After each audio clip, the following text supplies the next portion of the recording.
First, we starting from this week, we are moving into the Unit 2. Okay, program structures, selection and iteration. This means program structures. And Unit 1 basic programming, we already done it. Okay.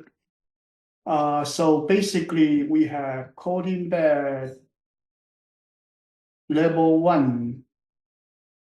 So coding bed level 1 basically is to finish the for Unit 1. Okay, Unit 1 would be good enough for finish the level 1. And then Unit 2 is for coding bed level 2. Okay. Unit 3 is class and object design. Unit 3, no related coding bed. Unit 4, the algorithm and recursion. That's actually recursion and the other algorithm related issue and level 3. Okay, so that's our schedule. So we are expecting you to finish the coding bed before the end of the year. Okay, that's the latest time we expect. The end of December, that's the latest time we expect you to finish. Okay, so you need to work harder.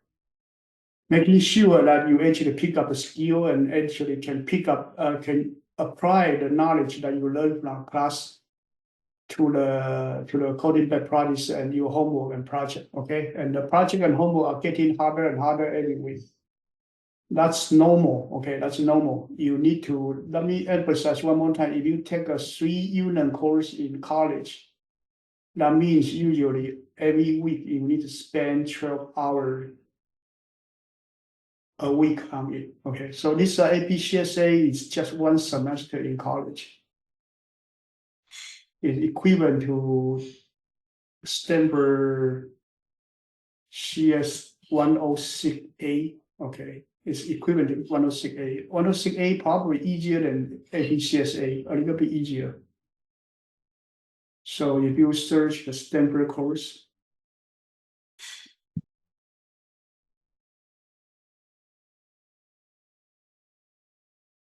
CS 106A, this course, programming methodology, this course is equivalent to APCSA. Okay, so your APCSA would be used to replace this one, CS 106A. But most of my students who take AP before, they would skip this course and directly go to AP 106B. There's another course called AP 106B. This one a little bit more advanced. There's another one called AP 106J, that's for JavaScript.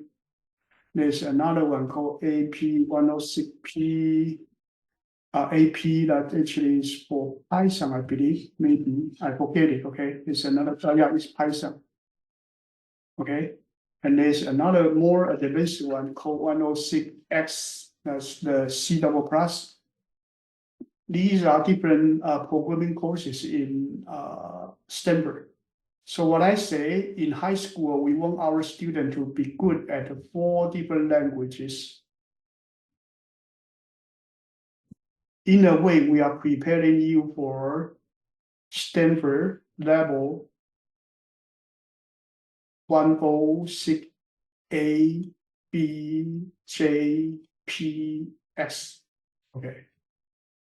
Our goal is you will be as good as a student who finished the 106A, B, J, P, X in Stanford. Okay, I'm not kidding. We will be better than them. Okay, our students usually go to Stanford is like feeling very, very easy school. Anyway, that's our goal. Okay, and you need to work harder nowadays. If you want to go to top CS school, it's very competitive. That's not enough. Okay, only finish our courses is not enough. You still need to participate in competition, user code, hackathon, research, application, and robotic competition, and also clubs. Okay, a lot of things you need to do. And we just give you the basic knowledge that you require for you. Okay. Okay, anyway, today we are moving on to the Unit 2 of the APCSA course. So Unit 2, we are on structured programming. Okay, structured programming. So structured programming. Unit 1, we do not emphasize on the structure of the program, even though we want you to study the solo learn. You will know about while loop, for loop, if then else, but in terms of how to use it, we haven't teach you yet. Okay, we haven't teach you yet. But this Unit 2, we are going to teach you how to use these different program structures. But the Unit 1, the solo learn, we just want you to get a basic understanding of the language. Okay, that's what we want you to do. And you have an input system, you have a hard disk, or you have a keyboard, right? And you actually set up a scanner input. So scanner input, right? And then you actually using the next line, next integer, next double, next whatever, and then you process your data. And then you write to the output. Output is print writer. Okay, print writer. So you have system.out, or you use a print writer.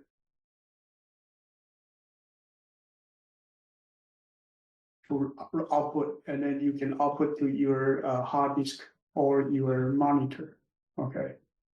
So these are what we teach you in Unit 1, the basic input, output, and processing structure of the program.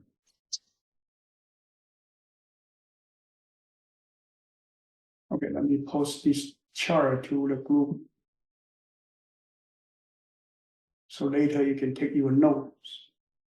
So that's why in the homework, we must have you to understand what is input, what is file input, what is keyboard input, what is the output, okay? And today we are focused on the Unit 2. Unit 2 will be focused on this processing part. So once your data go into the computer, what type of processing you will do?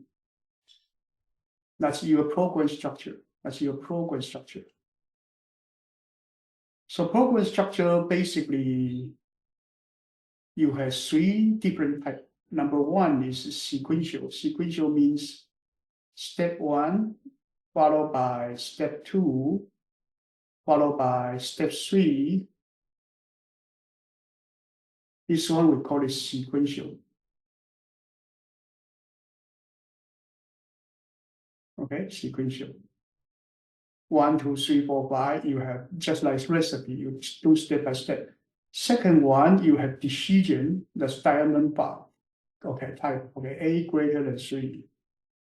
Then you go in the right. If true, you go to the right. You do something here, A task here. If not, you go to B task here. This is false.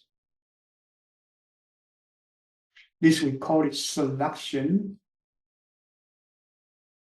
Sometimes some textbook also call it decision. Okay, so left or right, this is called decision or selection. Sequential is step 1, 2, 3, one by one. Last one is repetition. Repetition, usually you have a continue condition test. When your loop will continue, okay, and your I equals 0, okay, and then it's I less than equals 10. Okay, we go into the loop and you do some task, and then you update your I, so I increased, and then you go back to your loop. If you actually are not greater equal 10, then you actually get out. Okay, so if false, you get out. It's a while loop. So this one is a loop. Okay.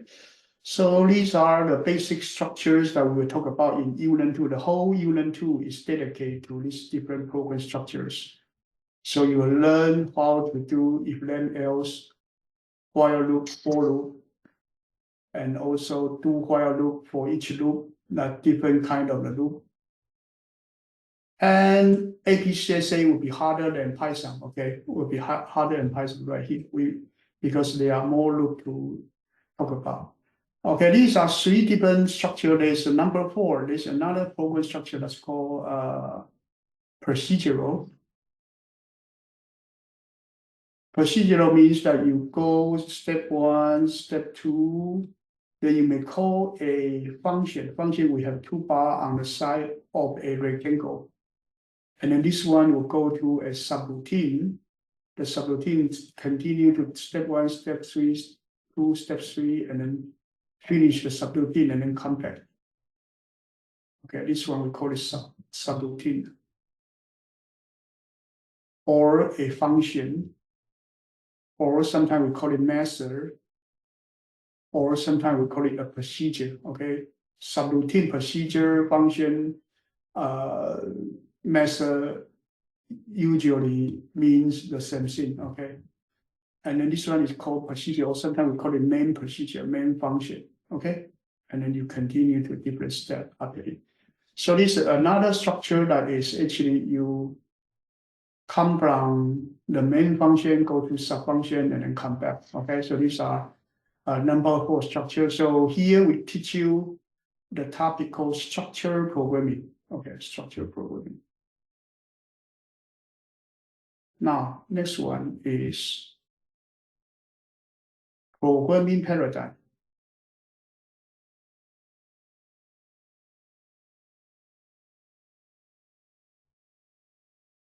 Okay, programming paradigm. So programming paradigm is the way that you do programming. Okay, so in the 1960s, the BASIC and the COBOL, those kind of language, they don't have function, they don't have function, they do have the if, okay, but they do not have the for loop, while loop, okay. So at that time you have the line 10, line 20, line 30, line 40, and then you put your code here, and then here you maybe go to 10, okay, you go back to 10. So some kind of like sequential programming. At that time, it's only sequential programming. And then later in 1970, when C language came out, August 68, 1968, they start to have the structured programming. So this kind of sequential programming become available. And then if then else become available, and then function code become available, and then for loop become available. And at that time, people talk about structured programming, okay? So that's 1970. Then somewhere around 1985, C++ get started, okay? And then 1995 for Java. Java kick off in 1995. We start to have Java. So at that time, you start to have something called object. An object has data inside, and then many methods that you can use. So you have instance variable, and then instant function, class variable, class function, those kind of things become available in 1985. So these are 3 different programming paradigms up to 1995, okay? So up to here, we talk about programming paradigm. I'm giving you the big picture of what is programming, okay? So far, I'm teaching you the overall knowledge of different type of programming. You all need to know this, okay? Not just each individual one. Next one, in 1990, when Windows get started, the Microsoft has a Windows Foundation class. Okay, foundation class. So start to have the window, and then you can have this kind of the minimize, expand, and close. Okay, every window has that. Okay, dash, square, cross. This one is exit. This one is expand. This one is to minimize. Right. So you have this different one. So your software become a lot of widget. And widget is related to objects. So object-oriented programming become very popular because of the window programming, and then we had a widget, and then start to have the so-called event-driven programming. So event-driven programming become available, then you start to look at the so-called handling the interface for a computer, okay, window environment. So you start to look at this one. So that's around 1995, 1995, start to have the event-driven programming, and then websites start to kick off. Okay, that's event-driven programming.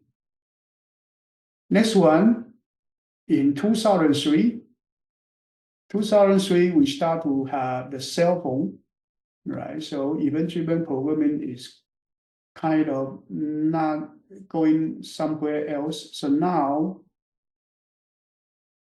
you start to see the so-called swiping, zoom in, two finger to zoom in your iPhone. So advanced the event-driven programming come out. Okay, these are also events. And also we can also call it a gesture detection. You detect your motion, your gesture, your operation, your touch panels, your touch pad, okay? This different I/O sensor become more advanced. Okay, so these are the next stage. We start to look at this one. So there comes this kind of the so-called advanced event-driven programming. Then the time keep moving to the 2015, starting to have the AWS, the so-called AI machine learning start to come out. So people go back to functional programming. So new programming paradigm gets started. A function, calling function,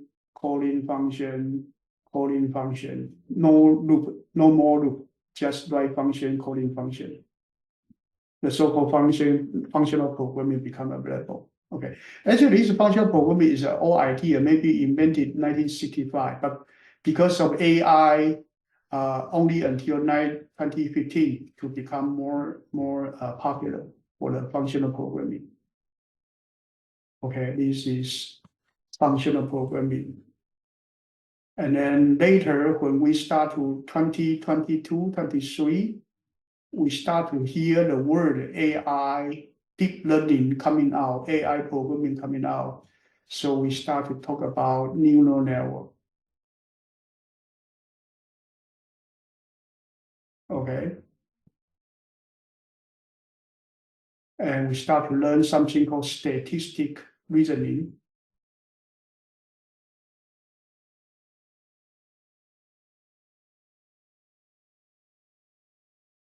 So we do see I love you,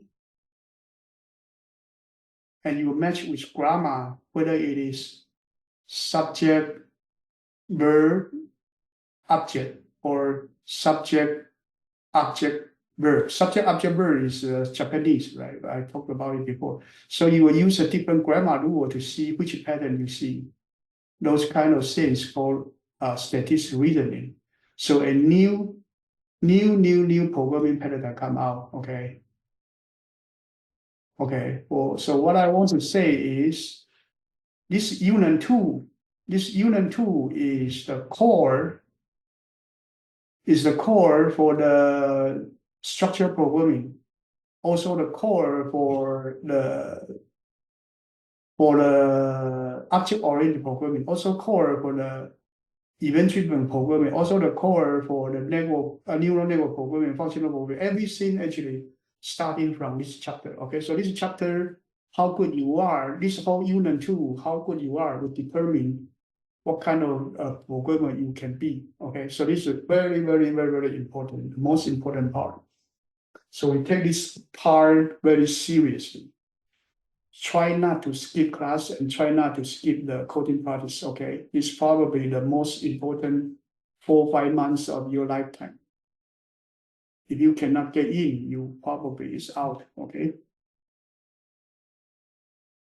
Okay, so with that said, we would like to go into the first one, that's a Boolean value, if then else. Next data if, okay, this is this if then else. So we will talk about if then else, random number generation, conditional statement switch, and simulation mode. Okay, this different topic. Wait, let me see.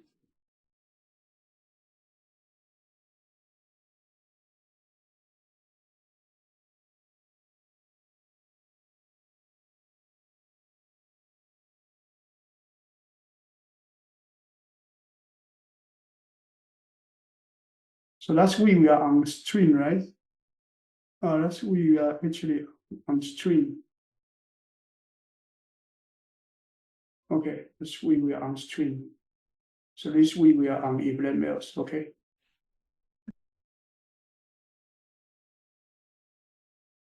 Okay, that's week we are on string. Let's continue. Okay.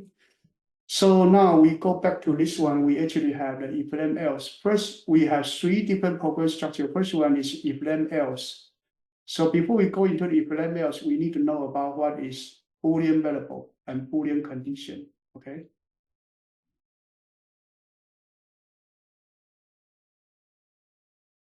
So Boolean variable is a variable that store a Boolean value. You may have 1 greater than 2. This is false. I think we covered this in chapter 3. Okay, but it's okay. I briefly go over it again. So a Boolean variable will store true or false by itself. Okay. And then you had a comparison operator. You need to remember that math symbol and Java operator are different. Okay. So this one you need to be careful. This one you need to be careful. These two you need to be careful. Okay. Math is a single equal sign for equality check. Java need to have a double equal sign. Okay, and then if some condition you do something, otherwise you bypass. So this one is this. You test the Boolean condition. If it's true, you do something. If not, you bypass the something. Okay.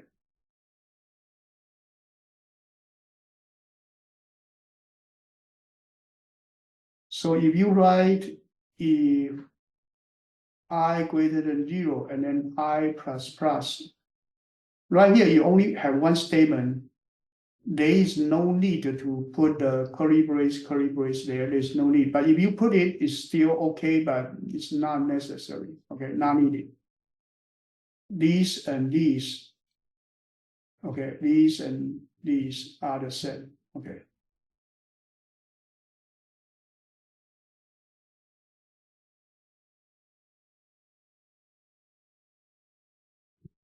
Okay, this is easy. Okay, let's actually look at program. This is simple one. Let's look at a simple program.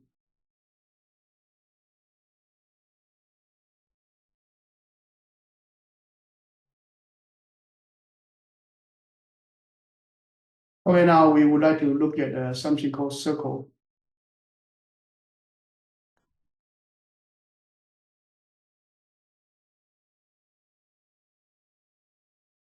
Okay, circle program, I use it for example before. So here we are not going to, we are not emphasizing how to calculate the area of a circle. That's not important. Our key point is looking at the input. Okay. So set up the keyboard input.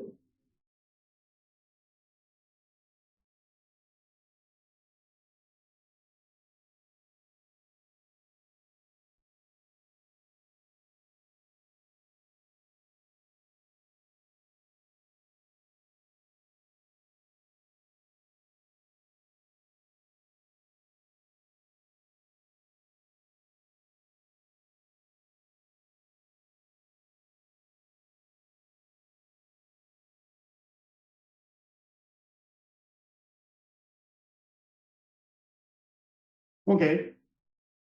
So here we actually would like to read a double, okay? And then we will calculate the area. It's actually area equals mass dot pi. Mass dot pi is a constant, okay? 3.141259, okay? Times your radius times radius. Okay, and then you can print out system.out.print.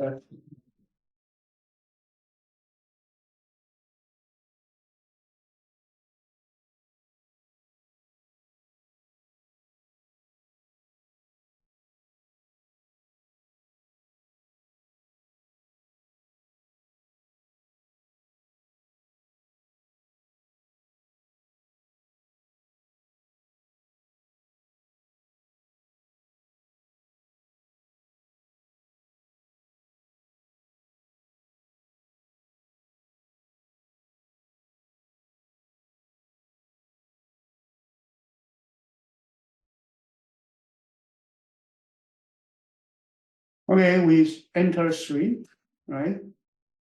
I'm sorry, I entered the E, that's wrong, okay? Anyway, let me try again.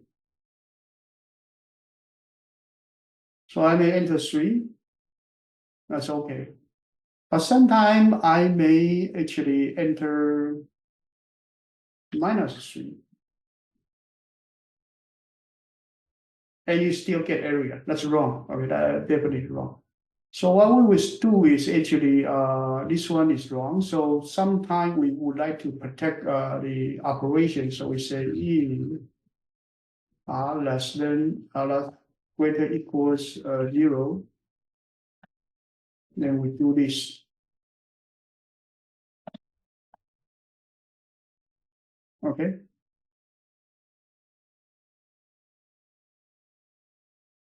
And you can do nothing if you don't want. Okay. You can do nothing if you don't want. And otherwise, you can also do else. Okay. And then here you can print.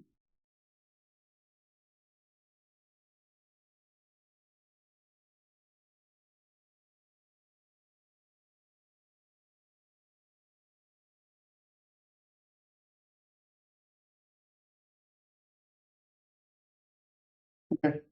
So the purpose of this one is guard against the negative numbers.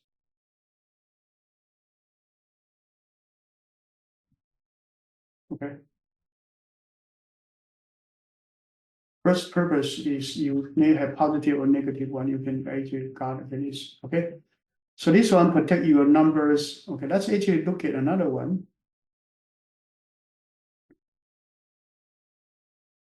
So let's create something called circle 2.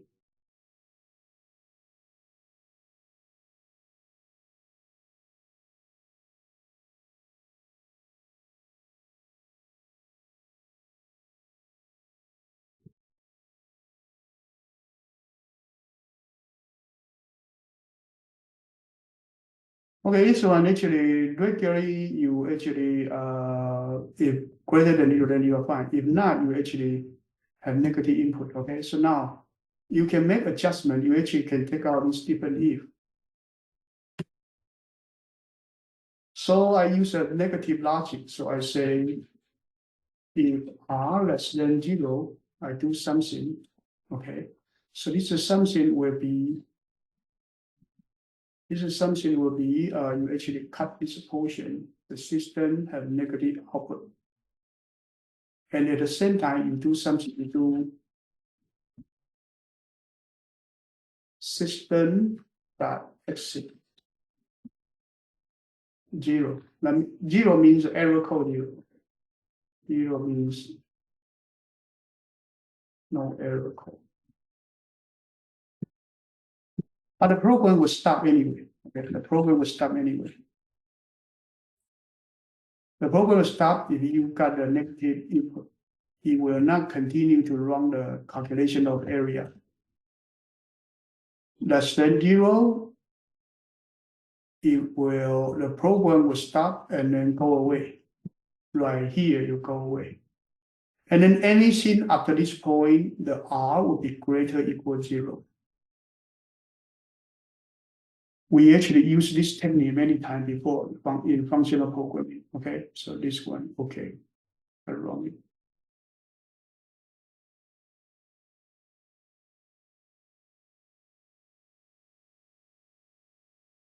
Okay, so it's the same. 3 is the same. Let's look at -3. Is also behave like the circle. These two actually behaviorally they are the same. This one and this one, these two programs is two different ways to write the same program. Any questions so far? No. Okay, and then this we just talk about this basic simple idea of how to use if. Okay, then you may have two-way if statement. You may have two-way if statement. Okay, you may have multiple way of doing if statements. Okay, so let's look at this one. You actually want to convert your score to grade. Okay, so let's look at this one.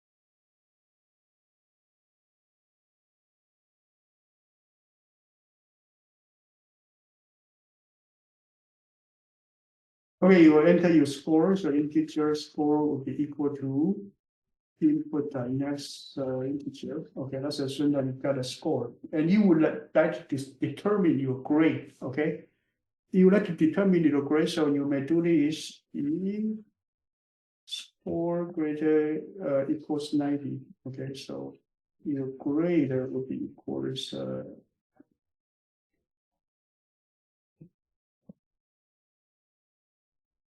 8, right? So here you need to have a string grade equals empty string. Okay, that's the initial condition.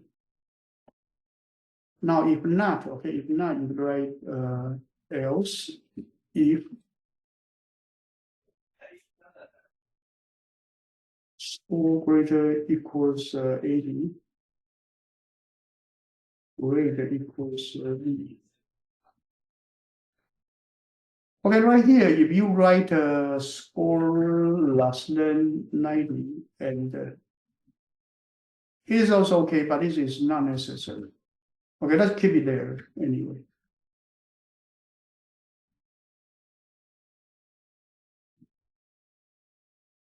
Okay, then you do, because you want to actually align them, so this else you will put it here. And then you copy this function right there. You change it to 80, 70 for C. And then you have an else line up with it, and then if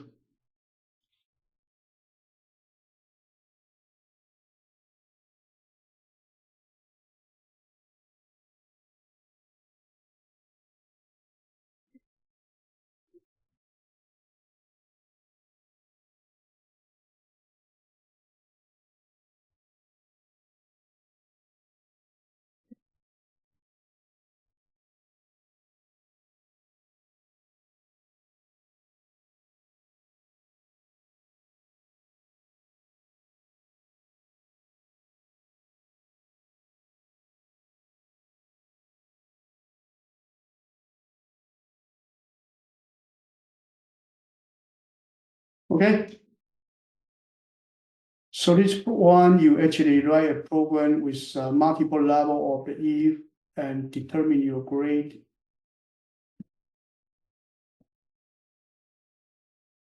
Okay, anyway, it is okay. But this one, you actually if match with else, if match with else, if match with well, but it actually is not a good way to write the code. Okay, so a better way to write the code would be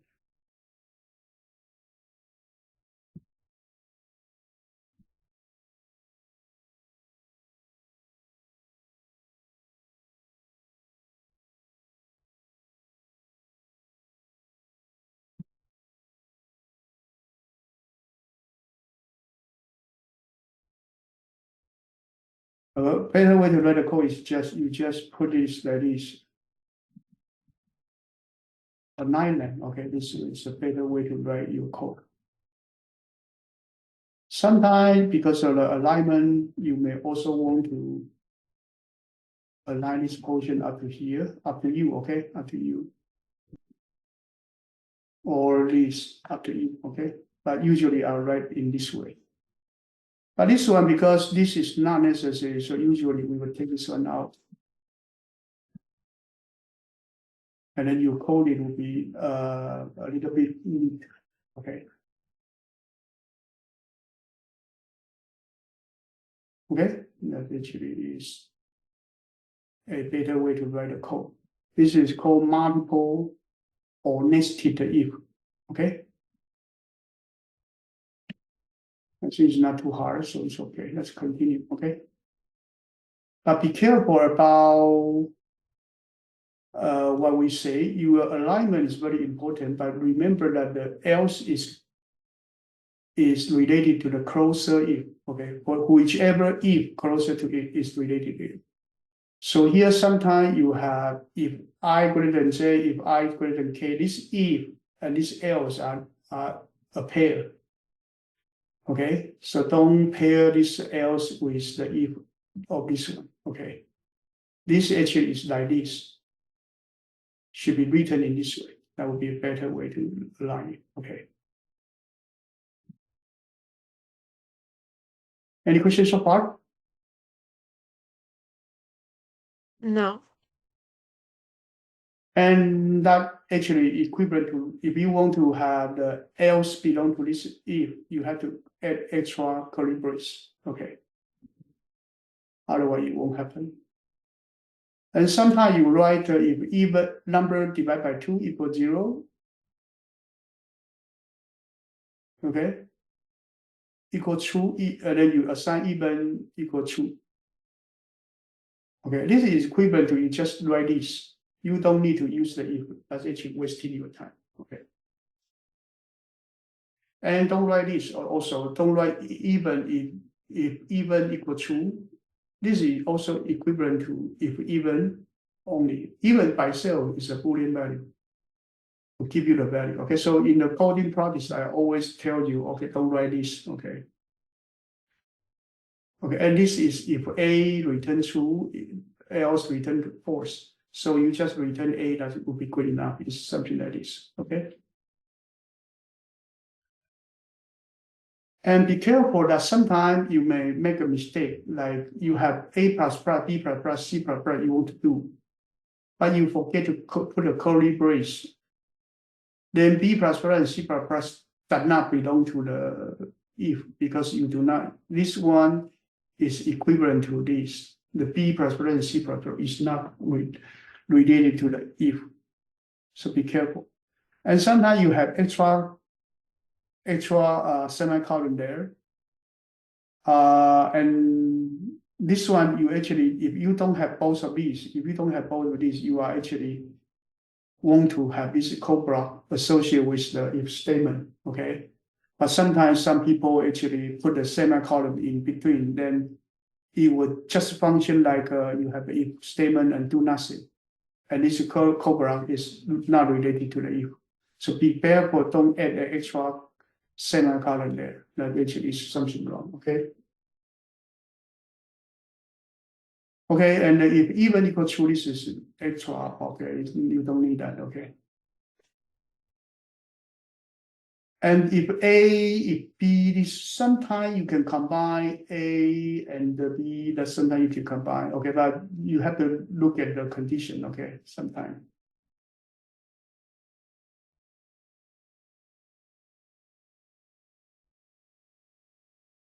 Okay, this body mass we won't work on it, okay. Next one, let's look at a random number generator, okay, random number generator. So here we are going to give you this formula. You must remember this formula, okay? Now I'm not going to use this example. Let's actually look at if I want to generate a random number of the following numbers: 1, 3, 5, 7, 9. Only these 5 numbers. How can I generate random number of this different number? Okay. Number one, how many samples I have? I actually have 5 samples. So I will write mass.random. So mass.random will generate a number between 0 and 1. Okay, so I'll times 5. Then this number will generate a number of 0 up to 5, but not including 5. Okay, this one actually is a continuous number, so it will be 0, 0.1, 0.2, 0.3, 0.4, 0, something, okay? So a lot of number in there is actually a continuous number, it's not discrete number. So right here, I would like to actually add a quantifier to actually make it only integer. So by doing that, I will generate 0, 1, 2, 3, 4. Up to here, okay, up to here, I generate 1, 0, 1, 2, 3, 4. But my goal, I'm going to generate 1, 3, 5, 7, 9. That's still not enough. So I'm going to actually do another thing. I'm going to actually times 2. So times 2, this set will become 0, 2, 4, 6, 8. Now it's very close to here, and the difference is only by 1. So I'm going to plus 1. So that will become 1, 3, 5, 7, 9. And that is the formula we would like to develop. Any questions so far?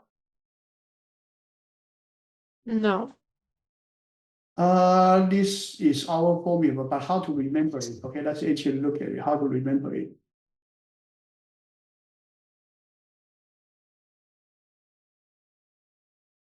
How to remember it? Number one, this is 5. This is 5, the red 5. The 5 is the number of the sample. How many number of sample? 1, 3, 5, 7, 9. That's 5 samples. So this one we call it count. How many sample you have?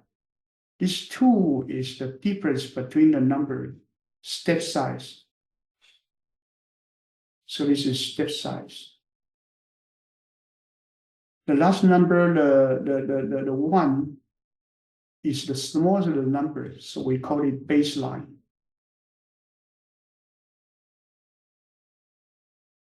Baseline is this number, okay? So you remember that mass.random times the count, take quantization times the step plus the baseline. Okay, that's the formula we actually need to remember. This is very important, okay? Every year, the AP exam will have at least 2, 3 problems working on this. These are random integers, how to generate random integers, okay? Now let's go back to our slices. So right here, we have a formula. It's actually mass.random times count, take quantization times steps plus the baseline. Okay, this is the formula. Now let's look at it. You want to generate 11, 13, 15, up to 29. How many number they are? Okay, how many number they are? You actually do 2 as a box, 29, 28. Okay, so 2 as a box. Here, the last one is 11 to 10. The next one you don't have is 9. So basically, you use the 29 to minus 9 divided by 2. You will get 10. So there are totally 10 samples. Any question about this one? No. No? That's how you calculate the so-called count, okay? Second one is your step size. Step size right here is 2, no problem. Third one, the baseline is 11. So this is the formula, okay? So count number is the most difficult to calculate, okay? Now, how about you write a formula in the checkbox?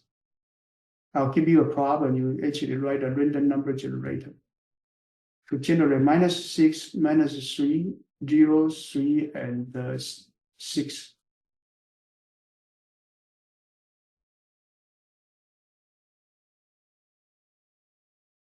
Write your Java program that can generate these different numbers using our formula.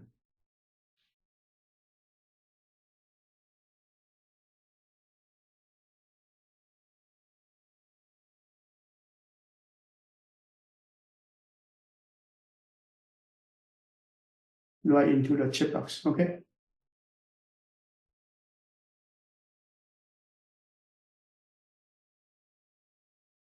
Any question?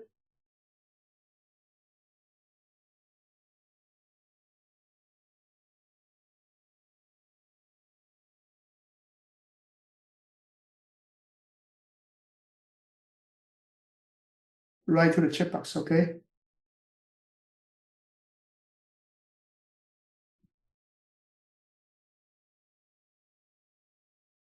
So this one, okay, you work on it, okay? So your count equals 5 different samples. Step size equals 3, okay? Baseline equals -6. So you do mass.random times 5, take quantization times 3 minus 6. This would be the answer, okay? Any question? No.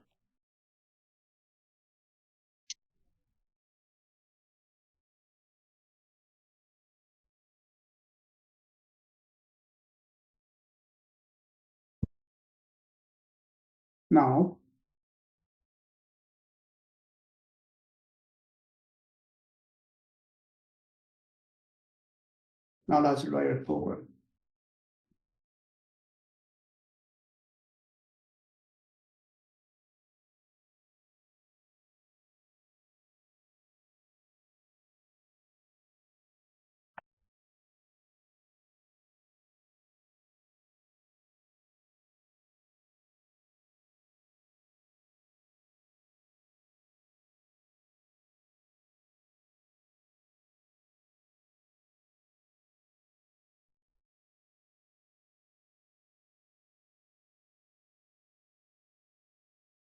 Okay, we would like to generate 10 number between 1 to 10, okay?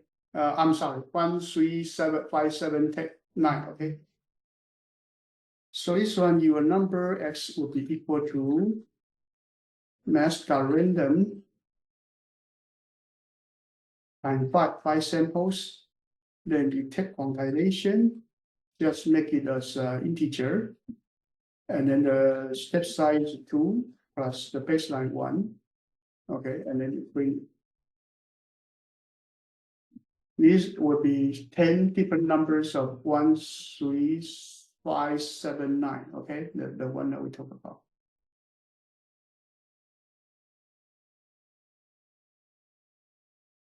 Okay, these numbers. Now, let's look at random number 2.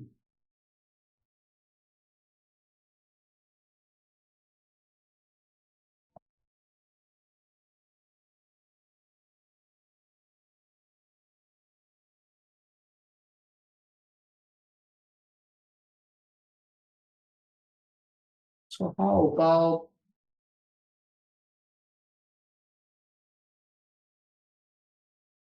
can you generate a random character for me? Yes, I can generate a random character.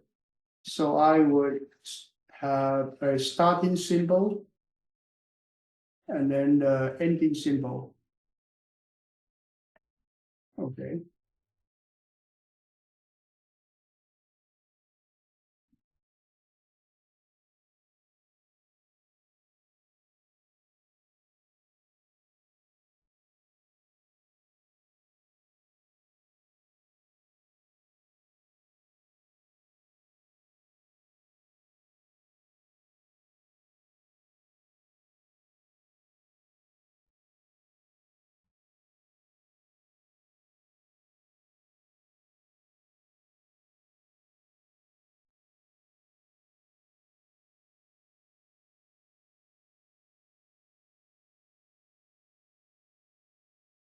Okay, I'm going to generate a random number from A to G and then put it into my password.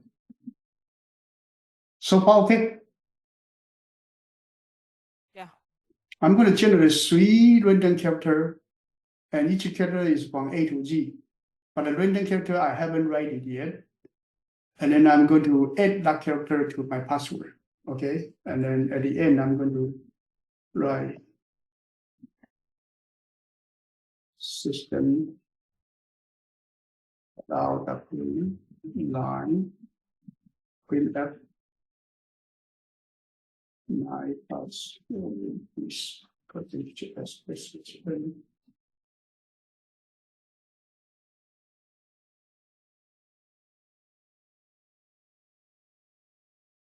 Okay, now we are going to write this random password.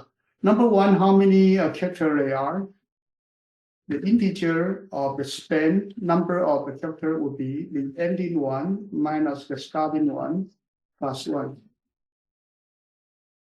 That's the number of the character you have. So that's the one you have the A to G. This one is 65. This one is 90. So 90 minus 65 plus 1, that would be 26. Okay, that would be 26. Okay, so we got that, and then you are going to create a character. So character X will be equal to mass random times the step size the span. Then take compilation. Okay, make it an integer. And then step size right now is 1. 1, we do not need to do anything. The first one would be a. Okay, it will be the star symbol. Okay, but this whole thing is an integer. So you got to actually convert this integer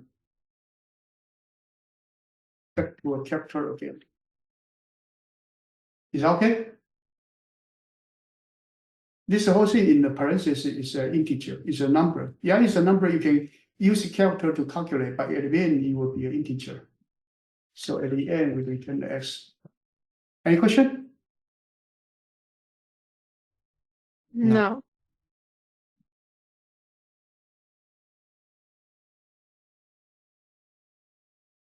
Okay. Now this one we actually copy this one.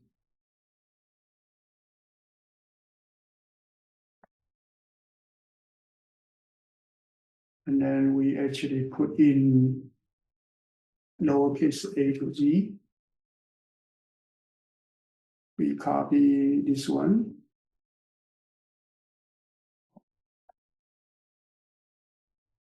We change this one to 4. So 3 uppercase, 3 lowercase, and 3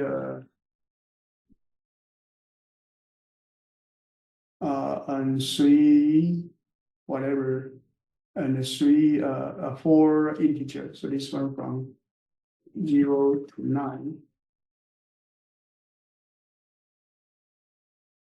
Okay.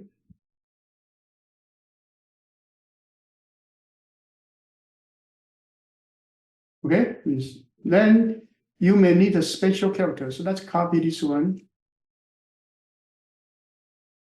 sometimes it's not start and the end. Sometimes you may pick a not from this. Sometimes you may not have the starting character and ending character. Sometimes you may have string and then char set, character set. Okay, so this one it will be char set less. This one would be actually this one would be 0. And you will return this one is actually no, this one actually let's change it. It's no longer a this 0 is not needed. Okay, let's render this one. So this one let's change it to index. And this one will return just set like char index. Is that okay?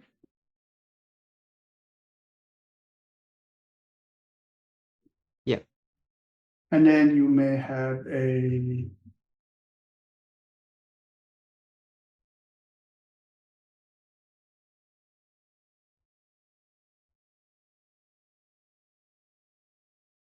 okay, right here, let's try different symbols. Is that okay? You can think of any symbols and looking at the ASCII code region to create the symbols. Okay, I'm just creating a string randomly. Okay, and I will pick a random one for you anyway. That's no problem. Okay. So that is the way to create your random string. You might have already worked on a homework, and we do have this problem, but here I'm giving you a systematic way of doing it. Is that okay? Any question? No. No? That's a random number generator. Okay, these are integer random number generator. Now, if you need a double value, so let's assume that you actually is working on a project. So let's assume that you work in a project called Dart. You throw your Dart to a dashboard. Okay, so every time you hit a certain location right here, X and Y, so you will generate two values, your X and Y. But your X and Y will be looking at how far away it starting from the center. It will give you point of 3, 2, 1. Even the inner one actually have higher score. Okay, so your random number may be starting from -3 to 3, starting from -3 to 3 for both X and Y. So how can you generate a random number that's from -3 to 3? Usually, if we use the next double, it will be starting from -3 to 3, but not including. But how do we include it? That's the question. Okay. Is that okay? Yeah.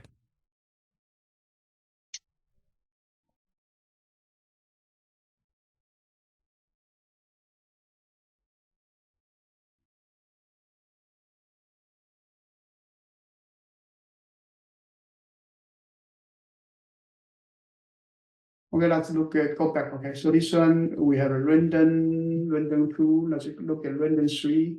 Random 3, let's call it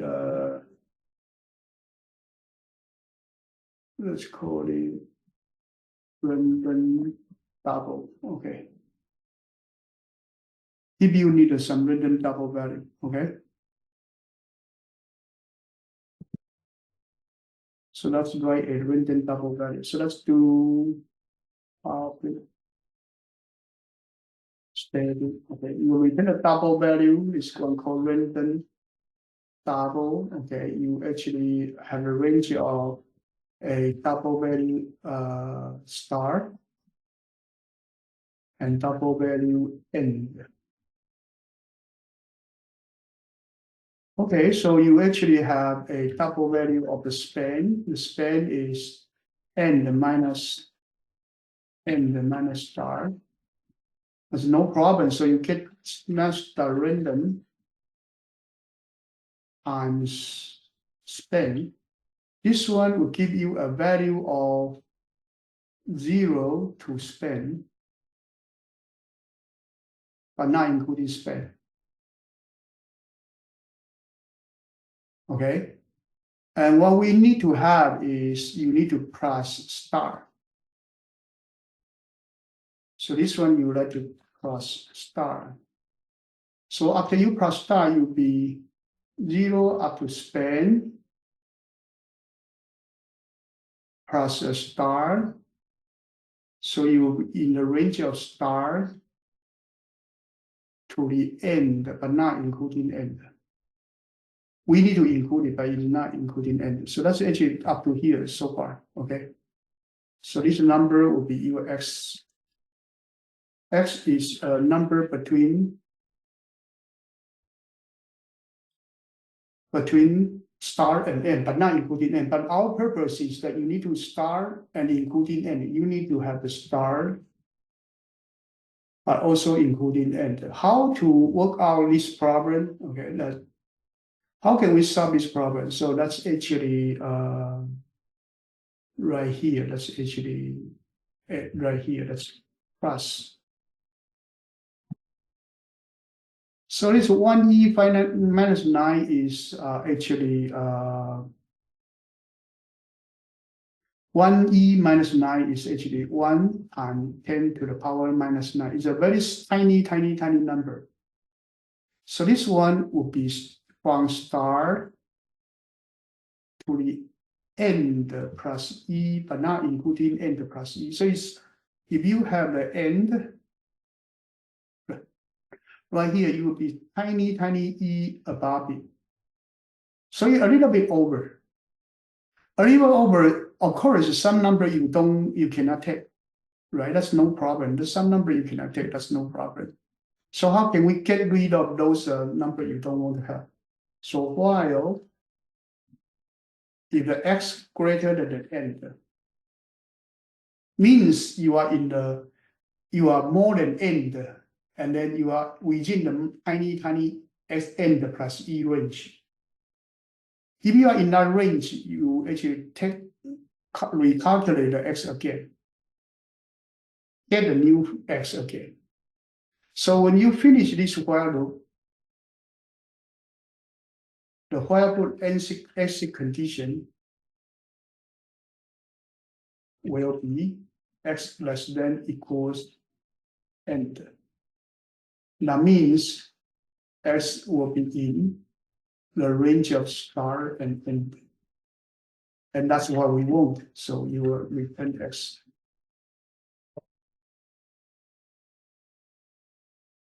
Does that make sense? Yes. Yeah. This one, the chance that you go into the tiny range is very small because you are minus 3 to 3 plus e. This 3 plus e over 3 is very tiny. Compare this one is 6. This one just said e is 10 to the minus 9. The very tiny chance you will go into the while loop. But once you get out of while loop, you can guarantee that x will be less than or equal to end. So that means even 3 is included. So by doing this, you can bypass the problem of you don't include the e problem. Okay. So this one is very important.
Okay, then we will print the 20 point of these.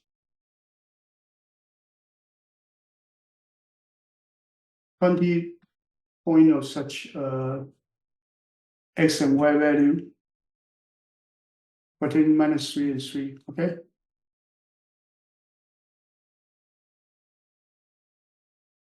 Okay, any questions so far? No. No? No. No, let's have a break. Let's come back on 9:12. Okay, I have a problem of I write to the desktop again. Okay, have a break. Come back on 9:12. Okay.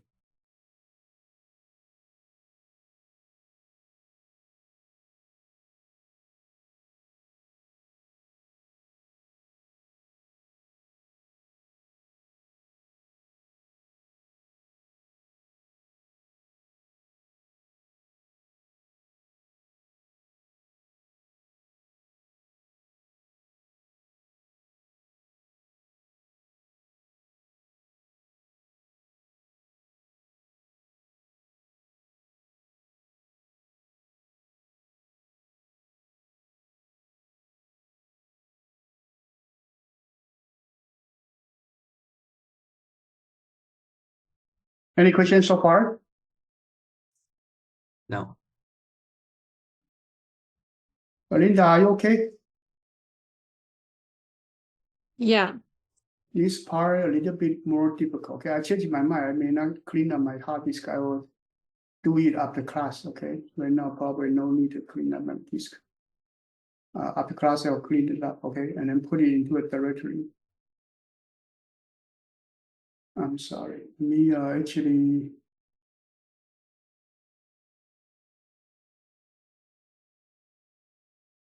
Go to the desktop. Okay, let me give you this different random double program.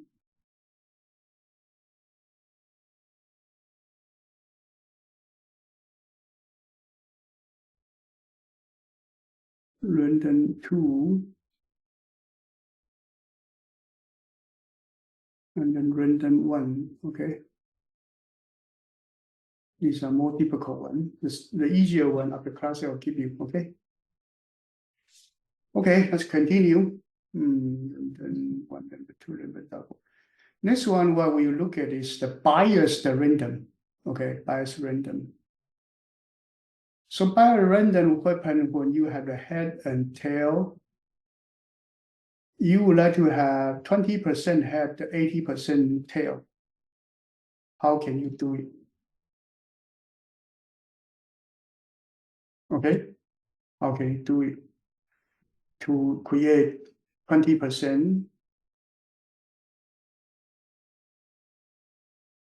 Let's call it random bias 1. Okay, random bias 1.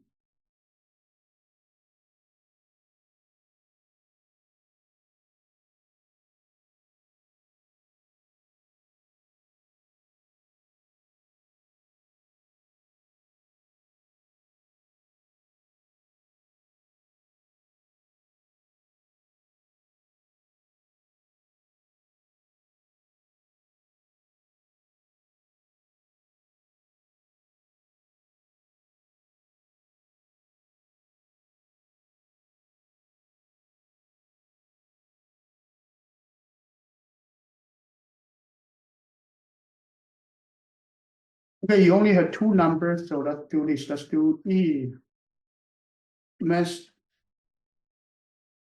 random. So here you may have a double probability. This is probability if it's less than the probability, you will return head. Otherwise, you return tail. So here we use the equivalent males. Okay. So this one, let's look at it. Your master random may generate from 0 to 1, but not including 1. Okay, from 0 to 1, but not including 1. And then there's a probability value right here. So if you are less than the probability, you have the chance of probability to return head. You have a chance of 1 minus probability to return tail. Okay, Is that okay so far? Yeah. Yeah. So let's assume this is a bias random, and you would like to create a head and tail.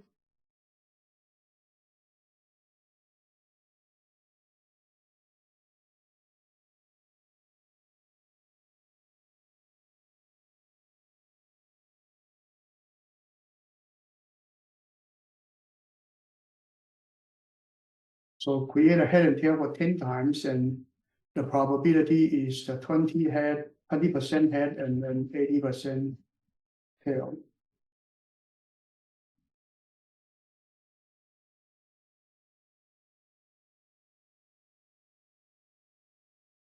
So you toast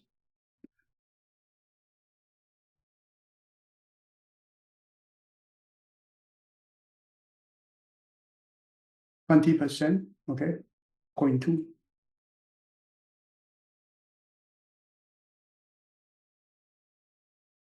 Okay, roughly, okay, it's actually because it's random generations roughly, okay.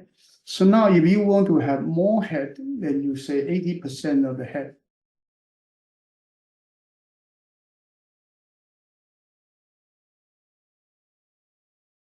Okay. Now another question. These are head and tail is biased.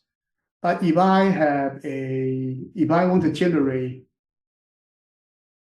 A, B, C of 20%, 60%, 20%, how can I generate?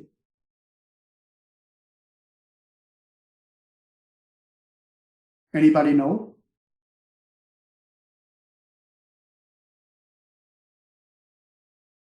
How can I generate A, B, C of 20, 60, 20%?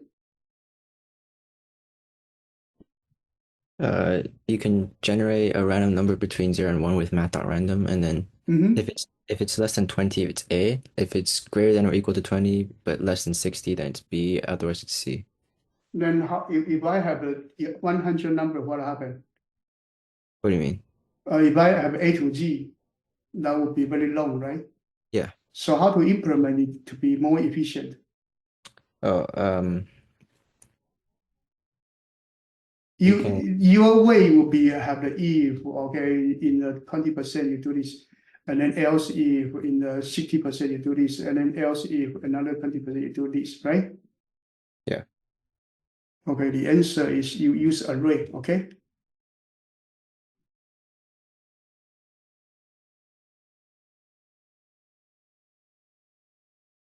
I'm just using ABC as example, okay? So let's assume that we have a string array.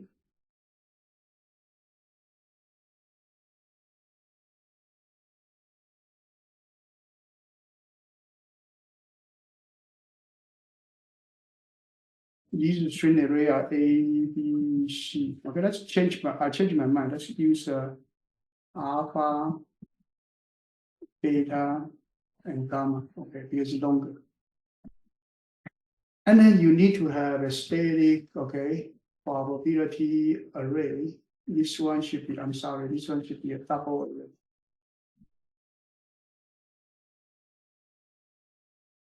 And this probability is a double for probability. So this one should be 0, 20%, and then 80%. No, it should be 0.3, 0.8. And then add one more number of 1.0 there. So your range would be this range, and this range. Is okay? 3 range. 4 numbers per 3 range. So you need to add this 1.0 in. Okay, so you do happy static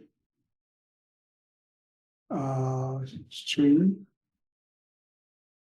zone that you have that code zone. Okay, so your zone you will actually create a string array data and the double array probability. Okay, so for integer I equals 0, I less than probability balance minus 1, I increase. If actually match random, let's actually get double.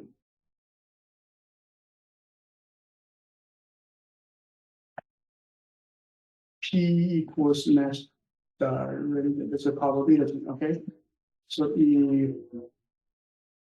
P greater or equal to probability of I and P less than probability of I plus 1, which is a window of 2, then you return data I.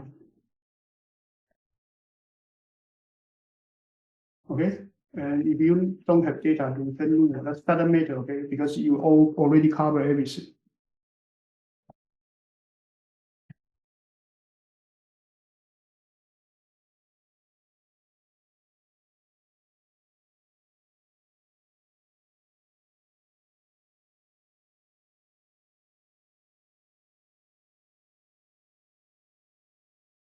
Let's use 200, okay, because 10 is too few.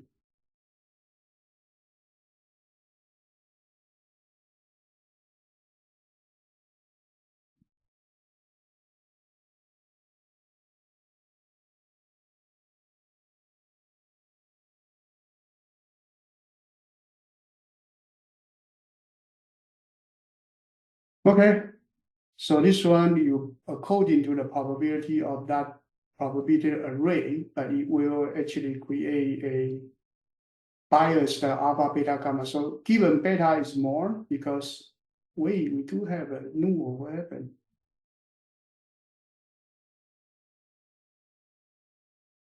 Why we have a null?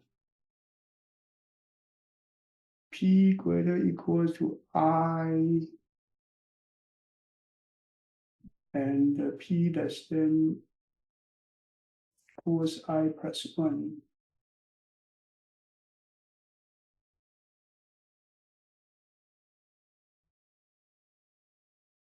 Probability we have, yeah, it should be fine. How come there's a null? So this one, let's use data 0. You will not have a trouble.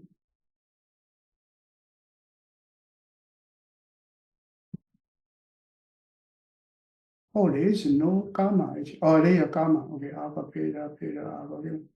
Is that okay so far? Any question? No. These are zone, okay? So basically you create a ABC of 20%, 60%, 20%. So this kind of profile, you can change the probability and your data, okay? You can arrange of any combination to achieve it. This zone is just one example, okay? Give you an idea of how to do it. So you see that right here, we are teaching you not just the program structure, okay? Not just teaching you what is if then else, what is switch statement, but also teach you how to use it, okay? Also teach you how to use it. Okay, so this different number and zone and the bias will generate everything for you. Password, no problem, should be fine. Next one is a conditional statement. Conditional statement is a ternary statement. So you have a Boolean expression, Boolean condition, question mark, true part that will return if it's true, and colon, and then false part if it is false. Okay.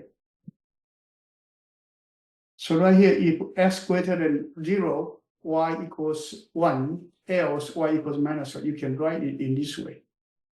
This is called conditional statement, okay? And conditional statement, if you know that in the coding bed, I usually use it to prepare data, okay?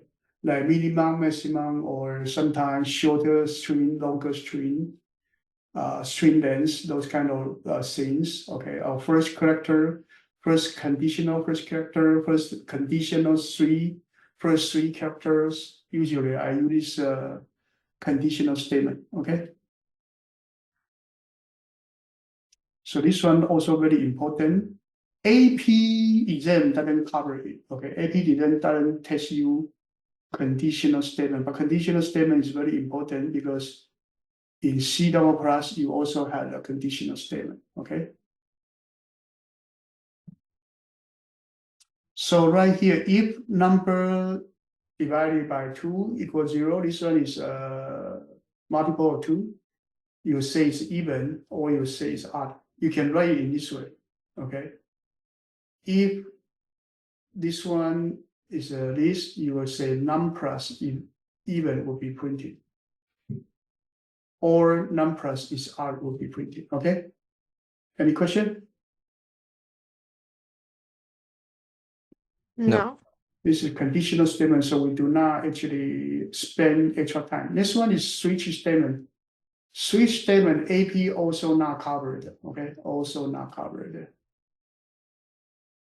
So switch statement is a variable. This variable can be integer, so it can be integer, short, byte, long, char, and also string. Okay, string is the only reference variable that is actually allowed. Okay, this is allowed. And then based on the value, you will go to the case 0, case 1, case 2, case 3. And after you go to the case 0, you will run the case 0 and then continue. Only if you have a break, then you will return right after break. If that's assumed that here don't have a break, then case 0 finish, you will continue to run case 1 until it hit a break and return. Okay, so this is how switch statement work. Okay, let's look at this one. Let's look at the weekend string. This may not be a good combination, but let me close this one. Just want to use it to explain switch. Okay, this one.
Okay, something like this. Okay, this is not the best way to write the code, but I just want to demonstrate the the use of the switch, okay? It may not be the best way to write a program.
Okay.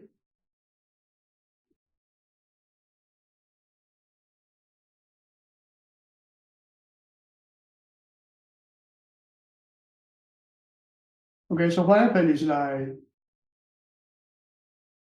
usually when you have the first break, right? You have the first break. Anything about the first break, this whole group of the variable is one group, they are all weekdays.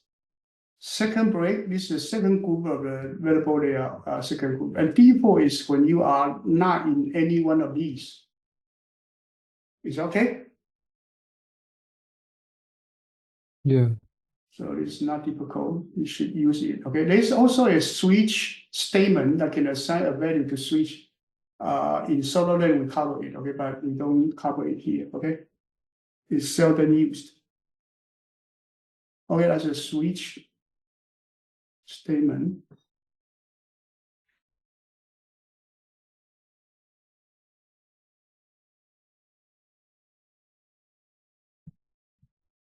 Let's look at this one.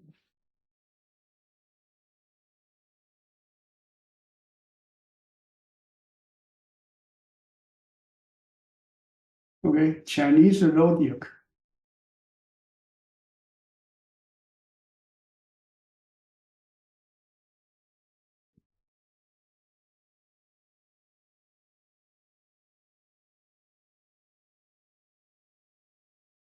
Give me a year, I'll decide what zodiac symbol it is, okay?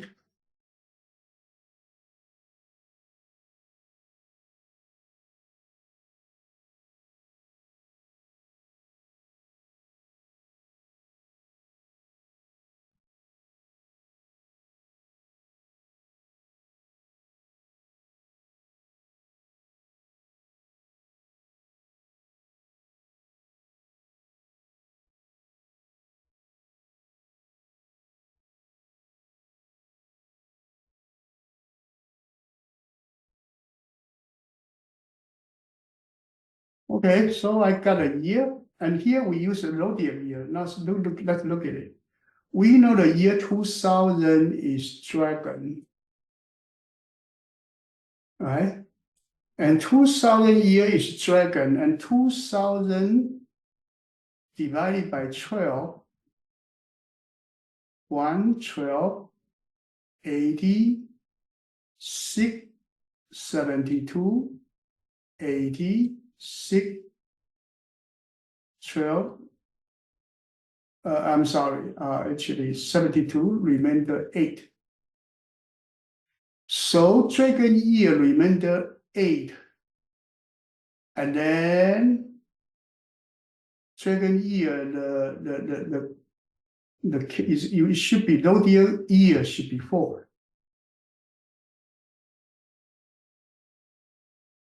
Okay, so basically how to calculate your zodiac year, the zodiac year will be your So integer, your zodiac here should be your years minus, I'm sorry, minus 4. Modular plus 12 minus 4 and modular by 12. Okay. Plus 12 because we got against that the number become negative. Okay, so this one, you add 12 or not adding 12 should be fine. Okay, should be fine. Should be fine. So this one together you become year plus 8 divided by 12. So that's assume that the year 2008 will be 2008 divided by 12. It would be 1, 12, 80, 6, 72, 88, this one 7, 84, and then remainder 4. So the remainder become 4. Okay? And 4 is should get this zodiac. Okay? So here I'm going to have a string zodiac equal 23. Okay? And then at the end, I'm going to return the zodiac.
Okay?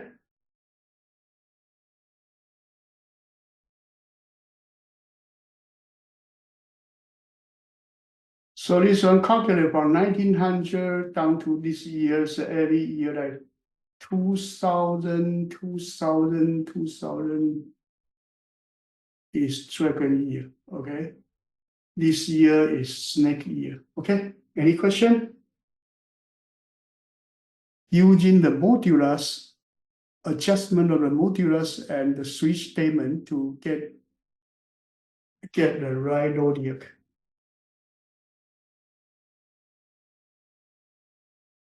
Any question? No. This whole thing can be replaced by an array. That'll be easier. Okay, but we don't teach you that yet. Okay, you use an array that will be faster. But here we use a switch statement. Okay, just give you the demonstration of switch statements. Okay.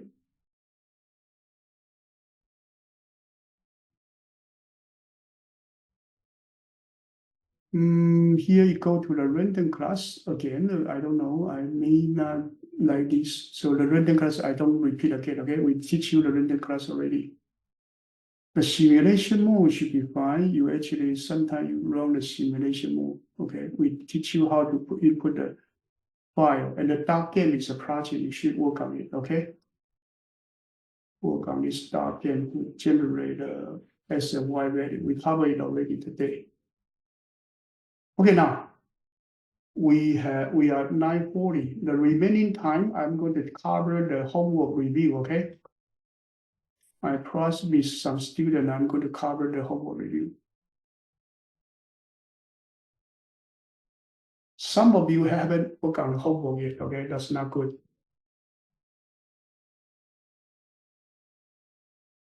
Some of you work on it, but not in a perfect way. Okay. what I'm going to cover is the chapter 5 string.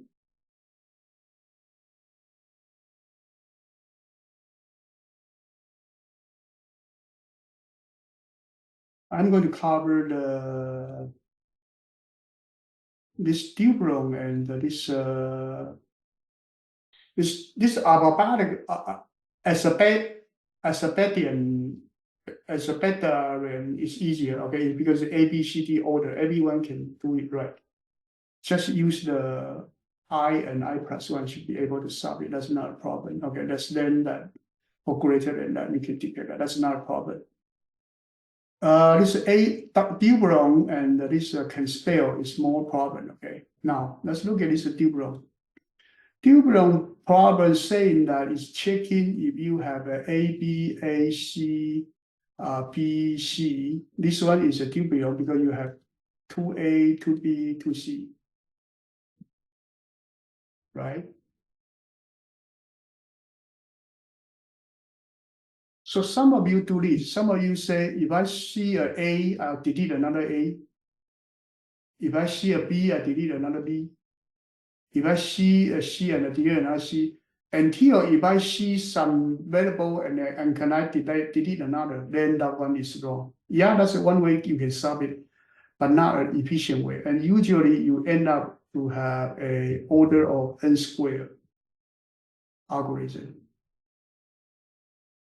To solve this problem, the better way to solve it would be using the idea of histogram. What is histogram? You have A, B, C, B, A, C. That's this. You start to read the number one by one, one by one, one by one. So you see an A, so 0 increase, index 0, this is A's location, you say 1. You see a B increased by 1, C increased by 1. You see another B become 2, A become 2, C become 2. So you go through every number that's actually an order of n algorithm. And then after you finish, you go to the array of the histogram, you will see 2, 2, 2, 2, 2, 2. If there is any number that's not 2, then it's not Boolean. So this is very easy if you use a histogram.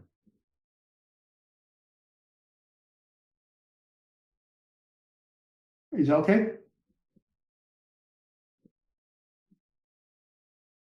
Hello, is that okay?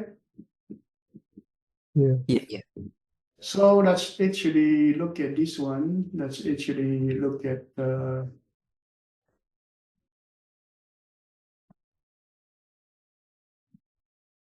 this Boolean program.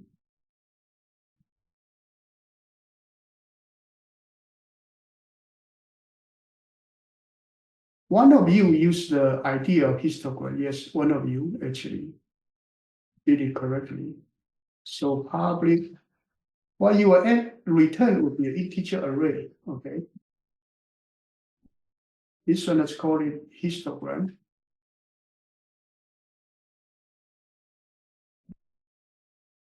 Okay, give me a string. That's a string. This string is actually S is always lowercase a to g. Okay, that's a string is only all lowercase a to g. So we will have an integer array of histogram. Okay, equals new integer of 26. So it's a to g. Okay, at the end you will return this histogram. Okay, so for integer I equals 0, I less than s the length. I increase. You go to every character. Okay, then histogram of the character as the character at I minus A will be increased.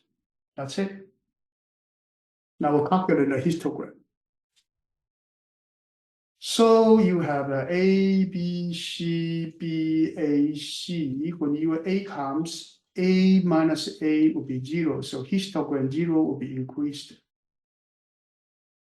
You see a B minus A is 1. So histogram 1 will be increased.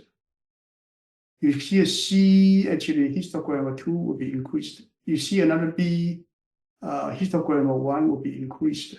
You see a A, histogram of 0 will be increased. You see a C, the histogram of 1 will be increased. Okay? This is histogram. Now, next one is public static, okay, Boolean is different.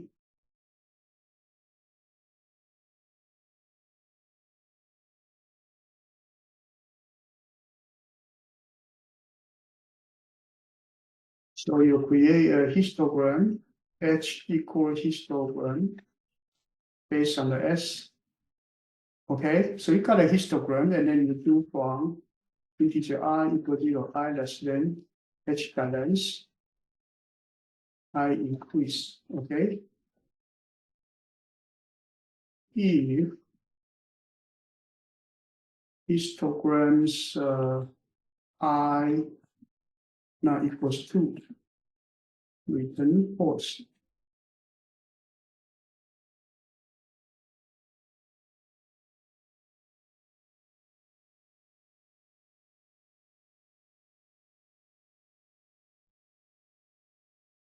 It is not equal to and also not equal to 0. Equal to 0 is fine, okay? Equal to 0 means you don't have the value. Is that okay?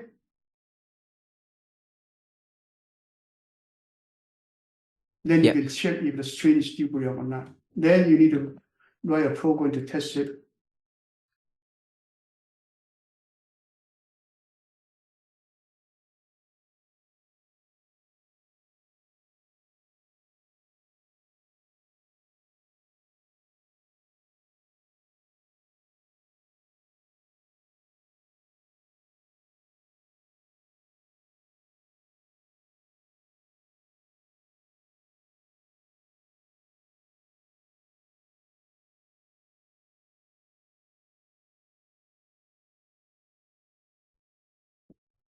You should check more, okay? Some of you just check one answer, that's not enough. Okay? You should check more. Check more means here there are tons of examples you can check, right? There's so many you can check. And you can also try to design your different to be allowing, ignoring the case, okay?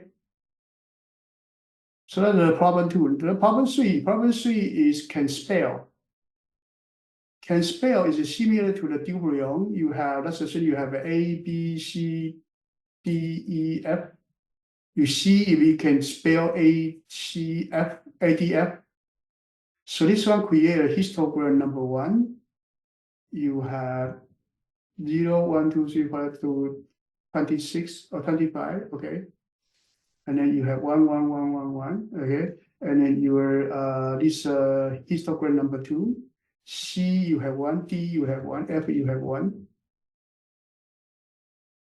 Then the number of the histogram 1 should be greater or equal to histogram 2. That's it. Every number needs to be greater or equal. If you are greater than equal, then you can spell. If there's any one of them is less than, H1 number is less than H2, then you cannot spell. Okay? That's it. This one I don't write program to save time. Is that okay? Yeah. This is using histogram to solve the problem. Some of you also use the delete method. That's okay, but that's not the best way to solve it, okay? So in here, you need to know about another technique. You got to remember it. You got to practice by yourself, okay? I just go over the problem, making sure you understand it, okay? Okay, some of you still haven't returned the homework yet, okay?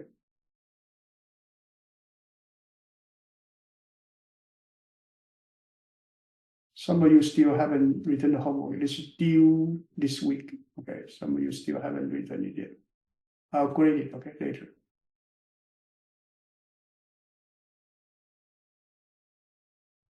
Any question? No.